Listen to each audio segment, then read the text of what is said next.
Haristuti Shloka 11. Hitva hitva drishyamashesham savikalpam matva shishtam bhadrishimatram gaganabham tyaktva deham yam pravishantyachyuta bhaktaha tam samsara dhvanta vinasham harimide. Anvaya Drishyam savikalpam ashesham hitva hitva shishtam bhadrishi matram gaganabham matva deham tyaktva yam Vishnum pravishanti achyuta bhaktaha tam samsara dhvanta vinasham harim ide. Drishyam, it means all that is seen. In other words, the objects which are perceived by the senses.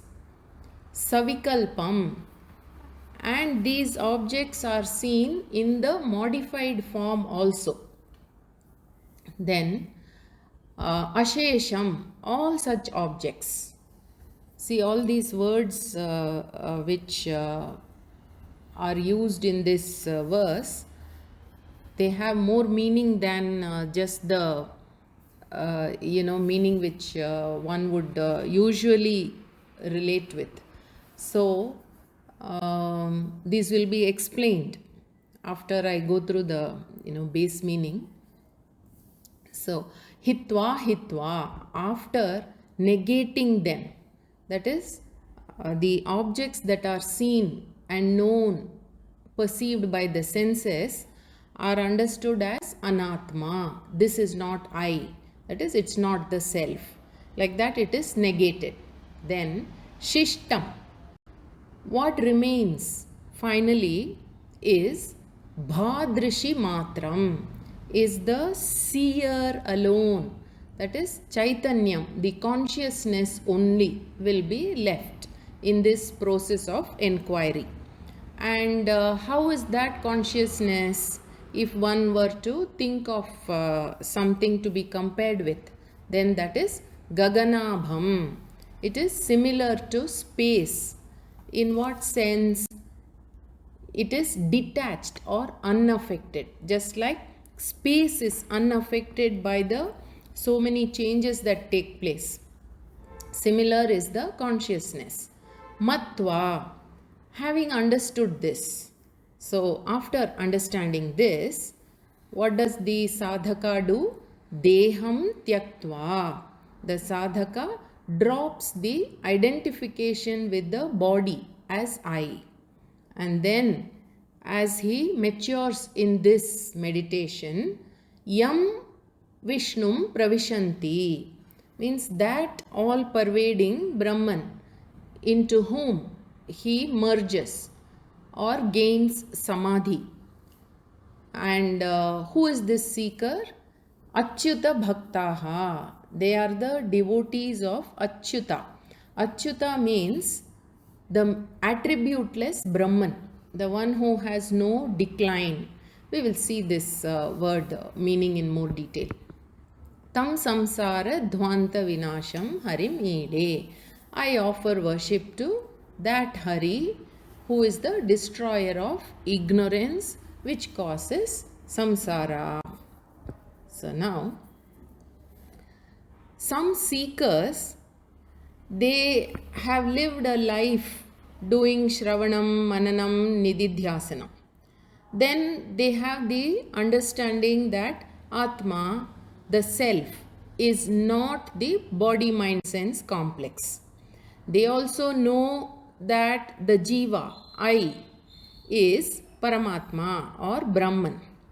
Yet, in our transactional world, we do see that some of these advanced seekers have not gained mukti, liberation. Not only that, they appear to look upon this body-mind as the reality of I. So therefore, gaining knowledge of the self, Atma, as that which is other than the body-mind-sense complex seems to be purposeless. there is no point in gaining Atmajnanam. Iti, such a possible doubt is inferred, and that is answered in this shloka 11. So, drishyam, this word drishyam means every object which can be known by the senses. In other words, anything seen and perceived even in its modified form. Like for example, we can see wood and then we can perceive and see that the same wood in its modified form as furniture exists and it is known to us. Similarly, you take mud. You can see mud as an object and the same mud is modified and it has the name of a pot, a small pot or a big pot. Like that, the modified form of mud is also known to us. So, what we see as mud initially can also be seen in its modified form. Drishyam savikalpam ashesham. Thus, all the objects which can be perceived by the senses it's like a form to the eye, or it can be perceived in the form of smell or known in the form of touch or sound. Like that, any object perceived by the senses in its basic form as well as the modified form, externally and internally, all these objects are referred to as drishyam, that which is seen. This is the world. Such sense perceptions, hitva, they are negated as that which is not I, that which is not the reality of I. Now let us think about this. Any sense perception is subject to some limitation. It can be space-wise limitation, or it can be time limitation, or it can be object limitation. Like for example, let's say some person by name Devadatta is present here in Bangalore. Then this person is limited by space because he is not in any other place. He is not there in Chennai or Bombay. So then, let's say you have a pet animal, a puppy dog. You will have seen it being born at some time, then it will grow in size, and then it will age and it will die. So, anything which comes in time is subject to destruction. In other words, it is an object limited by time. Further, objects which are known to the senses, they have object limitation. In other words, you cannot find grapes in a mango tree. So that is object limitation. So one object is present only in one place in that form. So in another object you won't find this. So like this, any object which is perceived by any of the senses is referred to as mithya, or it is said to be asatya vastu or anatma vastu. These are the words used by Shastram. In this process of enquiry, you will understand that anything objectifiable by the senses, anything that can be objectified by the senses is only apparently real. It is only apparently real. So then, in this process of enquiry, you negate hitva, negate everything, every object which is mithya or anatma vastu, and then finally, as you think deeper and deeper, you are left with shishtam, parishishtam. You are left with what? Consciousness. So then, it is bhadrishi matram, the self-effulgent or the self-luminous consciousness. Bha is the Chaitanyam here, which is the seer who cannot be objectified, but because of whose light of consciousness all other sense perceptions are known. Now, how is this consciousness further? Is there any example with which I can understand this? So for that, the next word is given in the shloka, gaganabham. It is gaganabham, which means it is similar to space. Why is it similar to space? We see that space is expansive. You cannot really see where it begins and ends. And then another quality is it is unaffected by all the changes which happen in its presence. So similar to that is this Chaitanyam. Then Matva, knowing this truth about the self, about Atma, that is Atma is asangaha, not associated to any object. Upon understanding this, then this method of inquiry in which there is negation, and then finally as you think deeper and deeper you arrive at the self. This is what is explained by Vidyaranya Swami also in his composition. It is a Prakarana Grantha, Panchadashi. He says, Panchakosha Parityage Sakshi Bodhavasheshataha Swaswarupam Sa Eva Syat Shunyatvam Tasya Durghatam.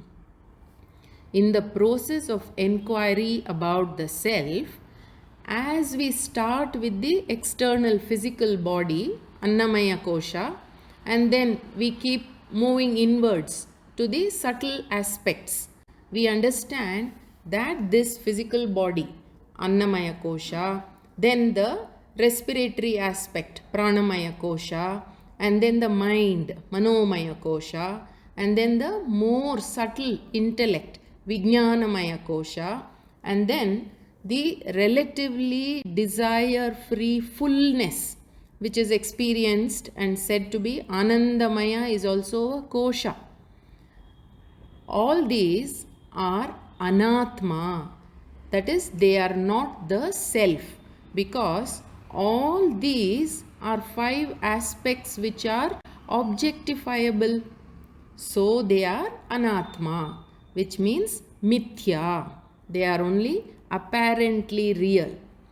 So with this knowledge, Panchakosha Parityage, after we negate these as not I, and then we drop them, then we are left with pure awareness, Shuddha Chaitanyam, which remains always as a witness to all the changes, as Sakshi.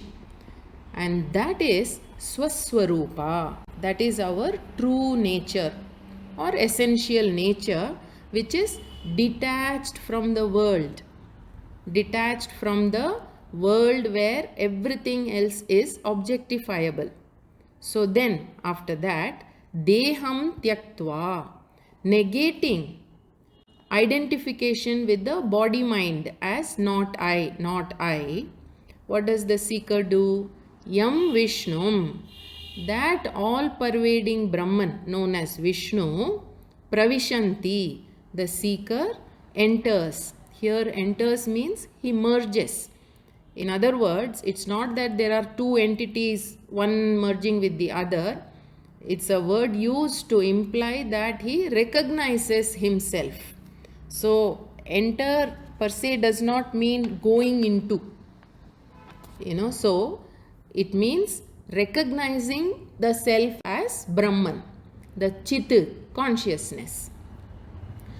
As mentioned in Mundakopanishad, Brahmaveda Brahmaiva Bhavati. It means the knower of Brahman recognizes his own self as Brahman. Now, who is it that gains this recognition? What kind of meditator? So, the next word says, Achyuta Bhaktaha. Those seekers who meditate for a length of time, that is for many, many years, on Brahman, for whom there is no চ্যুতি, Achyuta, which means there is no destruction or decline. Decline from what? From his nature as Satchidananda Brahma. So you see, this word Achyuta means the one who does not undergo any change. What kind of change? He does not undergo the sixfold modifications of existence. Asti, birth, jayate, growth, vardhate, modification, parinamate, decline is vinashyati, and then death, vinashyati. That is, such seekers of Achyuta, they recognize the self as Brahman. Now, the contrary of this is also mentioned in Brihadaranyaka Upanishad, where it is said, Atha yo anyam devatam upasate anyo asau anyo aham asmi iti na sa veda. That is, it says, Atha yonyam devatam upasate anyosau anyoham asmi iti na sa veda.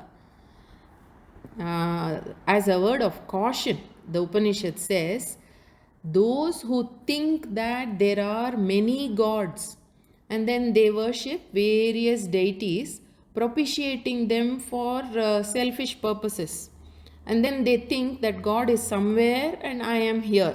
That is, there is a sense of separation and difference. Then this kind of knowledge remains as an obstacle in them. They never gain the knowledge of recognizing the self as Brahman. That Advaita Bhava they will never gain. So they are said to remain ignorant.